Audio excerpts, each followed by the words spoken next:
Any plans for this evening? Perhaps a game night? It's game over, man. It's game over. Shut up. Play the game. Play it from your heart. 26 years ago, we started playing a little game. Now, we're all gonna sit down. We're gonna finish it. And may the odds be ever in your favor. And here we go. Love that intro. Worked pretty hard on that. Pretty proud of it. Welcome to episode 0 of Dice Camera Action. I'm Matt Cousineau, and with me is Jason Tripp. Welcome. So we wanted to throw this episode together and just kind of let folks know what we're all about and what to expect from Dice Camera Action. So Dice Camera Action is a mashup podcast about board games and movies. And we wanted to get together and do kind of an episode 0, an intro episode to let you know what to expect from us, what you're going to be getting overall out of Dice Camera Action, including videos, podcasts, etc. And have you guys get to know us a little bit as well, so that you have an idea of who we are, what our likes and dislikes are, and that sort of thing. So wanted to talk about, to kick off, why we're doing this or how this came about. Yeah, well, Matt, actually, you reached out to me, tapped me on the shoulder. We've gotten to know each other a little bit through the board gaming community here in Sudbury, Ontario, where we live. And you had an idea, and it was neat because I'd considered a similar idea during the pandemic, went in a different direction with sort of a different YouTube channel. You said, what about doing a mashup podcast together where we take a particular board game that we're fond of, or that's a hot board game, and we pair it with a thematically similar movie. And the majority of the podcast, maybe 2/3 of the podcast, is the board game conversation. Right. But then we sort of dovetail that with seamlessly a conversation about the film we've chosen to pair with the game. And so each episode will do that. We'll identify a board game. We'll do a review of the board game, talk about the type of board game, why we like it or dislike it. And then we'll pair that with a predetermined movie that we've chosen that seems to pair nicely with it. Yeah, we figured there's, this is primarily aimed at board gamers, but we figured there's enough of an overlap. If you're a geek that loves board gaming, not everyone, but a huge percentage of those folks would also get into the geeky side of other things. Movies being obviously a hugely popular part of or TV shows. Of our culture. Yeah, the odd TV show we might sneak in there as well, for sure. I'm more the TV guy than you are, but I'll definitely drag you onto the TV side from time to time. Yeah, so we might, for example, pair, one of our plans for sure is to do Dune Imperium. It's a good year for desert movies. It is, yeah. So Dune Imperium, and obviously we would pair that with Denis Villeneuve's latest Dune movies. Probably do a Star Wars episode because we're both big Star Wars fans. We're probably going to do some non-IP pairings too. For example, Thunder Road Vendetta is one of my newer kind of favorite games that I'm having fun with. We'll pair that with like a Mad Max movie, for example. We might pair The Northman with Raiders of the North Sea, or like a Robin Hood movie or a medieval movie with like some of the West Kingdom games, for example. So these are just some ideas that we've thrown around. I don't know if we're going to do any of those specifically. But that's kind of the game plan. And we should say, like, the target audience is primarily those in the board gaming industry and hobby. For sure. Yeah. So this is primarily for those board gamers who may or may not have an interest in movies as well, but maybe you're a movie fan and you're interested to get into the board game hobby. Hey, we welcome anyone to follow along, and hopefully at the end of the day this will grow your enthusiasm for one or both of these hobbies that we love so much. For sure. So Jason, why don't you tell us a little bit about yourself? Sure. So as I mentioned, I'm in Sudbury, Ontario. That's where we're recording. That's where we live. I'm 46 years young. I am a father of 2 teenagers, a 16-year-old daughter, Michaela, 13-year-old Levi. I've been married for almost 19 years now to my wife, Sylvie, who's a high school teacher. By vocation, my primary vocation is I'm a pastor of a church. I do some chaplaincy work. I'm working on my doctoral studies. And when limited free time permits, get board games to the table or head out to the movie theater, of course, to watch some films. Like you, Matt, I'm a big sports fan as well. Kind of a weird, eclectic taste of the sports teams I cheer for. Basketball, big San Antonio Spurs fan. Those of you watching on the YouTube channel today will see I'm sporting my Baltimore Orioles hat. Football, I like the Buffalo Bills. Hockey, well, even though we disagree on our favorite teams, we can come together with board games. You're a big Maple Leafs fan. I'm a Montreal Canadiens fan. But hey, we can put our differences in sports aside For sure. for the sake of board games and movies. I coach and referee basketball. I like to play a lot of racket sports. I think I've traded my tennis racket for a pickleball racket now that I'm getting up there in age. And of course, my love of movies and board games goes way back to my childhood. What about you, Matt? Very cool. Yeah, I'm 39, almost 40 in a couple of weeks here. I like to say I'm in the last year of my mid to late 30s. So I've got two boys, Charlie, who is 7 years old, Remy, who is 4 years old. I've been married 10 years. In a couple of weeks, my wife and I will have been married 10 years. That's two big milestones, 40 and 10-year anniversary. Yeah. Hey, congrats. Thank you. So yeah, 10 years ago, there was two big milestones as well, getting married and turning 30. So as my career, I'm an ambulance dispatcher, so that can be an interesting career and have some interesting days there. So also a huge sports fan. It's funny because we have like kind of three major hobby crossovers, you and We I. do. But it didn't really make sense to try to shoehorn sports into our podcast. So we're going to leave that off the table. We might scratch that itch with a sports themed game or movie from time to time. That's a good idea. So I'm primarily a major fan of hockey, so prototypical Canadian here, and a big fan of baseball as well. I'm a Toronto sports fan, so a huge fan of the Toronto Maple Leafs, big fan of the Toronto Blue Jays. I do just enjoy a sucker for punishment. Exactly, yeah. It's a painful existence being a Toronto sports fan, let me tell you. So as of earlier this year, I can officially call myself also a board game designer. So I designed and self-published a board game with my partner, Steve Castle. And so you'll hear more about that as we kind of go along in the podcast. But kickstarted about a year ago, got some success there. We've now just finished fulfillment, so all of the backers have now received their games. And the name of the game is Kyperium. Matt's being modest here, but I will definitely plug it today, and we'll circle back and talk more about it down the road. But congrats, Matt. That's awesome. You're a game designer. Thank you. Yeah. So that's been fun, and it's kind of opened my eyes to a whole other branch of the hobby as well. So hopefully that'll add some value to the podcast with a little bit of insight on the designing / publishing side of things. Well, why don't we talk a little bit about some of our specific likes in the two hobbies we're exploring? Yeah, good idea. So maybe this is primarily board game podcast. So why don't we start with board games? Maybe Matt, what are some of your favorite types of games, genres, themes, designers? When and how do you play games? Right. Yeah. So I'm mostly a Euro gamer. I like the mid to heavy Euro games. I will play, light games, medium weight games. I'm kind of all over the map, but my preference is if I have the time to play something a little meatier.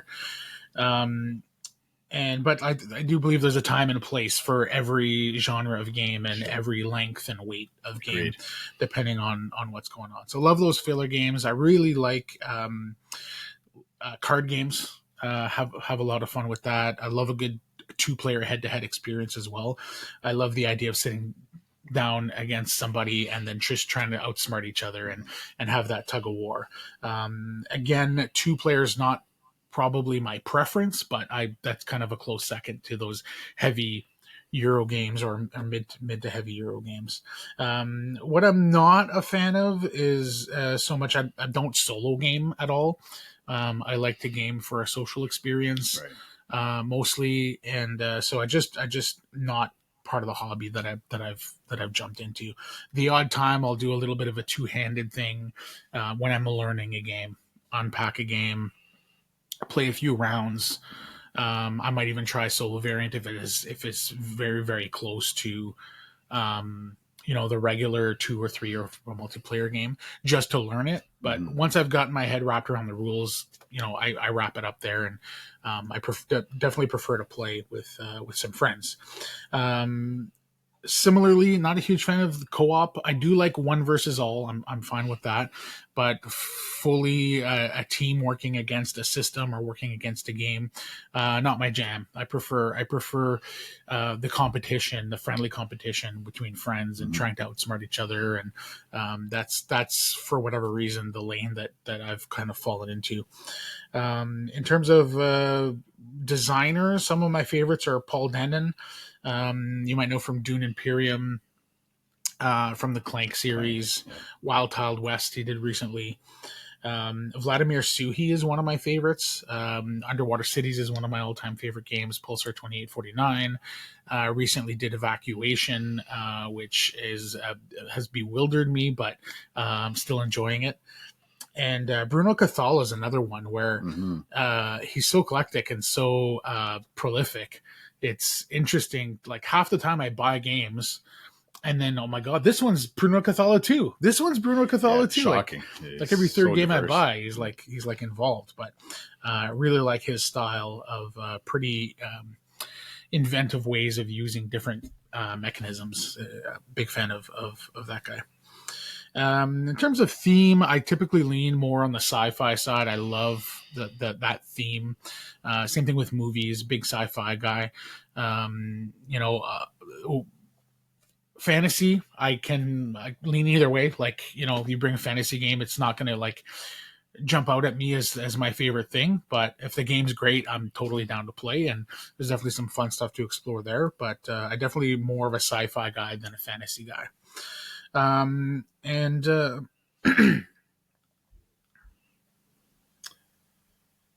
Yeah, I guess that's about it in terms of gaming. What about you, Jason? Yeah, so similar, a lot of crossover with our tastes and interests. I like the medium weight Euros as well. Some of my favorite mechanics. I like a good worker placement game, engine building, hand management, something that presents me with a lot of interesting decisions to make throughout the course of the game. There's nothing more satisfying when you're building a fun combo or you're thinking 4 or 5 turns down the road. Those dopamine drips, yeah. You're able to see something through to fruition. Because I enjoy that so much, I do not like games with a heavy amount of take that. A little bit's okay, like in your game you design, but nothing worse than you got all these nice plans and then someone grabs a magic card or something and is able to just totally derail your whole game. Yeah. And you spend an hour of a 2-hour game and the last hour is basically worthless because you can't do anything. So I try and avoid games with too much take that, with too much luck involved. Obviously, most games have a little bit of luck, but I like games where you can sort of mitigate your own luck by the decisions that you make. I do enjoy the odd co-op, but like you, I prefer a competitive game. I love one versus many games if they're well thought out, because there's still that competition there, sort of two teams and that interaction. But like you, right. I'm not a huge two-player fan. That goes back to when I was dating my wife. We would play 2-player games, and it got a little feisty from time to time. So my wife refuses to play 2-player games with me now, and that sort of stuck. So like I'll sit down and gladly play a 2-player game with you. But like you, I like the social aspects. So give me a 4, 5, 6-player game and just a memorable experience. Not only the board game, but the relational. Yeah, I get the impression as we get to know each other better here that you really love like an immersive experience. You love the theme of a game. Yeah, for me, it doesn't have to be sci-fi. Like, I don't like just a pasted-on theme. Like, sometimes there's just an abstract game with a pasted-on sci-fi theme, and it doesn't really feel authentic or immersive. Like, one of my favorite games is Viticulture. That's a winemaking game, and it's so immersive. It's like I'll play that with my gaming group, and we'll have a glass of wine, we'll have some sort of Italian music playing, and you literally feel like you're transported to Tuscany and you're on a vineyard. Which is impressive for a Euro game. Too. Yeah, not all Euro games, the theme doesn't always come through. Right. And so I kind of pick my Euro games based on how immersive the theme is as well.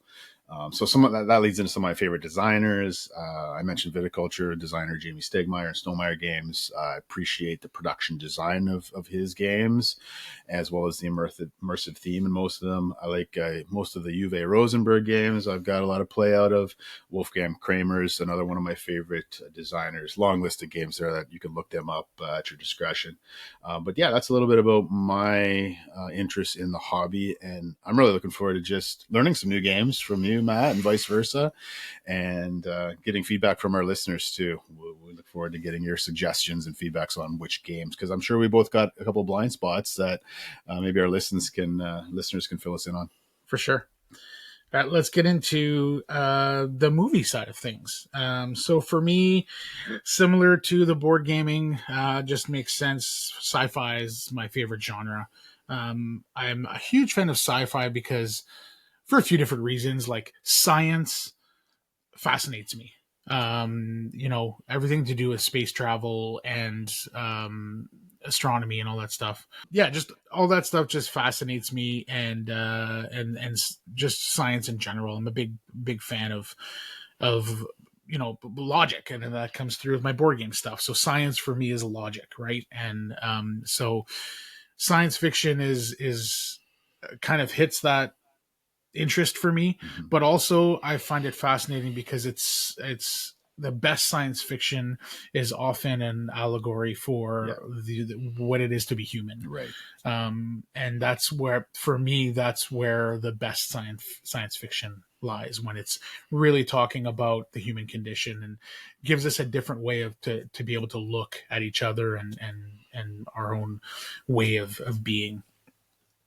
More of a genre guy than you, I think, which is nice because we have a lot of crossover. Same thing with board games. I think we have a lot of crossover, but in our Venn diagram, there's lots of stuff on the outside of the Venn diagram that is probably blind spots for both of us. So I think as we go on this journey, we're going to expand our kind of experiences with both film and games. So yeah, as I said, genre, I'm a big fan of horror, thriller, action, anything that is visceral and is going to pull me in and get me excited and get the blood pumping. I mostly stay away from like musical, pure romance.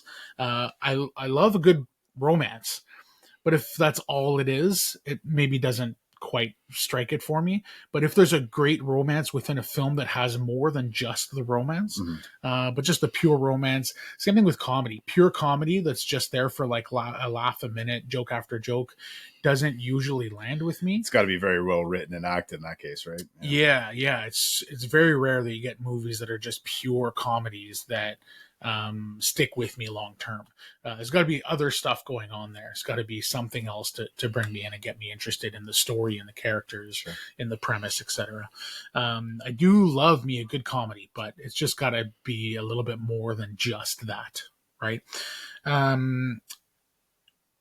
In terms of directors, so some of my absolute favorites are Quentin Tarantino, the Coen brothers, Denis Villeneuve, a huge fan of, especially recently. He's just kind of putting out masterpiece after masterpiece.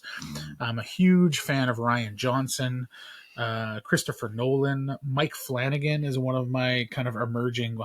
He's been doing this for a long time, but he's just becoming more in the getting more popular. Yeah, exactly. M. Night Shyamalan, I'm a big defender. There is a handful of really awful movies. Kind of, if you look in the middle of his filmography, his early stuff is fantastic. His later stuff has been flawed, but really interesting. He takes big swings. Right? Yeah, so and I just can't help but just love a really interesting premise. Even if it's not perfect, like if you're taking a huge swing like that, I throw a lot of respect in your direction. And Shyamalan does nothing but take big swings. Yeah. Jordan Peele is kind of an emerging horror guy that I'm absolutely loving his stuff. Loved his latest one, Nope. Yeah. Nope, yep. And then...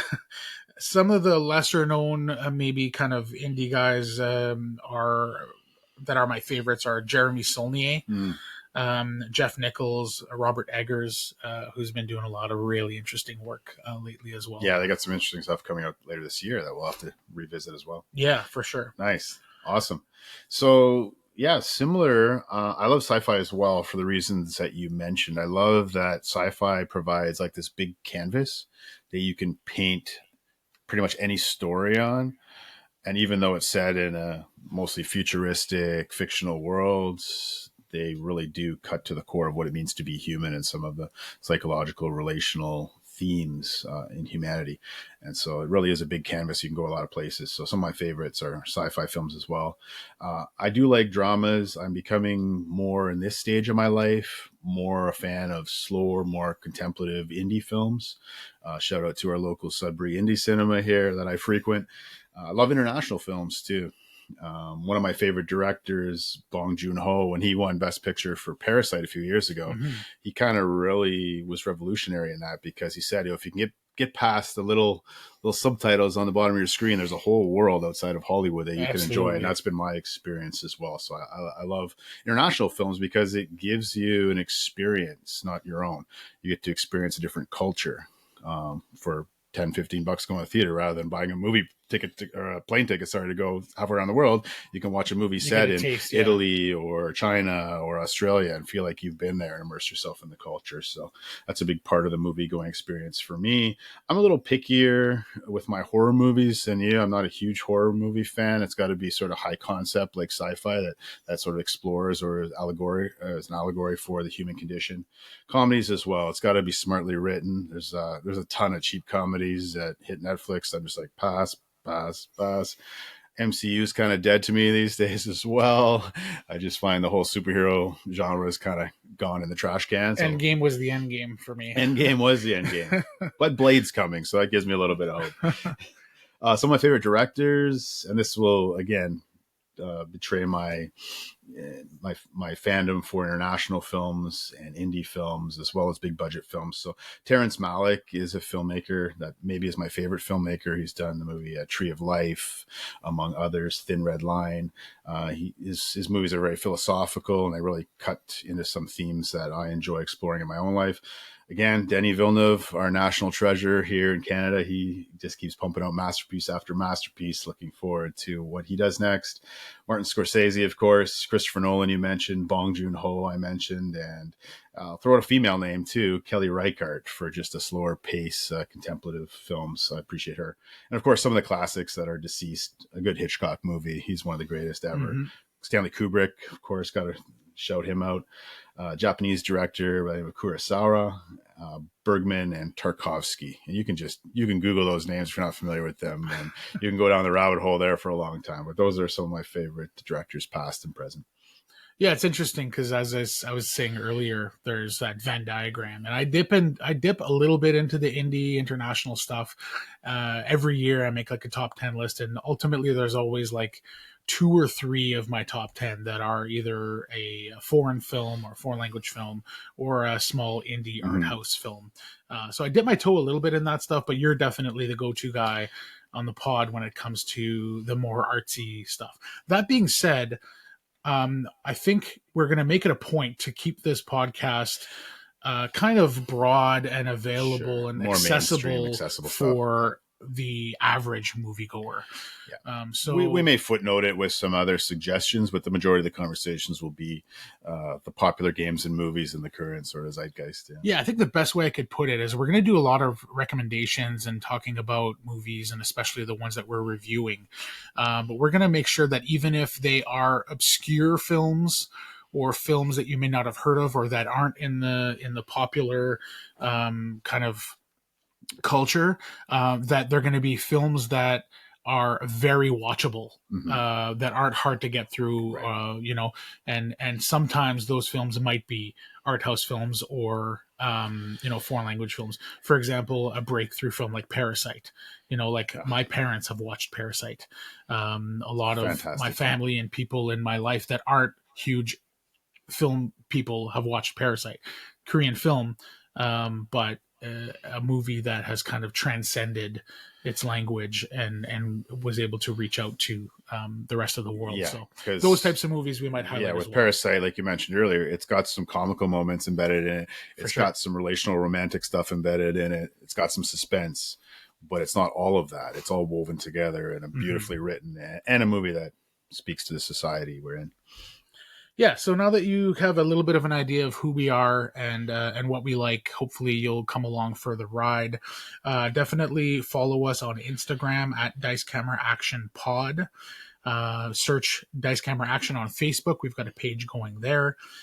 Follow us on YouTube. As I said, we're going to be we're going to try to record on video every podcast that we do as well, so that we can share it on YouTube, which you may or may not be watching now. Maybe not every episode, but we're also going to hopefully throw out some mini reviews of board games and movies onto YouTube as well. It's like under 5 minutes. Yeah, just some a quick solo reaction. shorts. Maybe it's after you've just tried a little mini game, or maybe even myself from the movie theater when the crowd clears out, just as the credits are rolling, impressions. So we'll sprinkle in some of those as well. But the majority will be podcasts like this, where we spend approximately an hour talking about a game and a movie together. Yeah, and we'd love to hear from you folks. So email us at dicecameraactionpod@gmail.com. Let us know what you like, what you don't like, what you'd like to hear more of from us. Also, if you have any recommendations for board game / movie pairings, or if you just want, based on our tastes, if there's anything you want to recommend, we check out and maybe talk on the pod, definitely send us an email, dicecameraactionpod@gmail.com. Yeah, so just closing off our maiden voyage here, I was reminded of a quote from my favorite movie critic, Roger Ebert. And when it comes to getting around a table playing board games or going to a movie theater, there's something beautiful not only about the experience, but building relationships and maybe growing in empathy. This world is running short on empathy, and we need a little more of that. So Roger Ebert says these words. He says, "We are all born with a certain package. We are who we are, where we were born, who we were born as, how we were raised. We're kind of stuck inside that person. And the purpose of civilization and growth is to be able to reach out and empathize a little bit with other people. For me, the movies are like a machine that generates empathy, lets you understand a little bit more about different hopes, aspirations, dreams, and fears, helps us to identify with the people who are sharing this journey with us." And so on behalf of Matt and myself, thank you for sharing this journey with us. And we look forward to many more opportunities to be together here on Dice Camera Action. Take care. Cheers.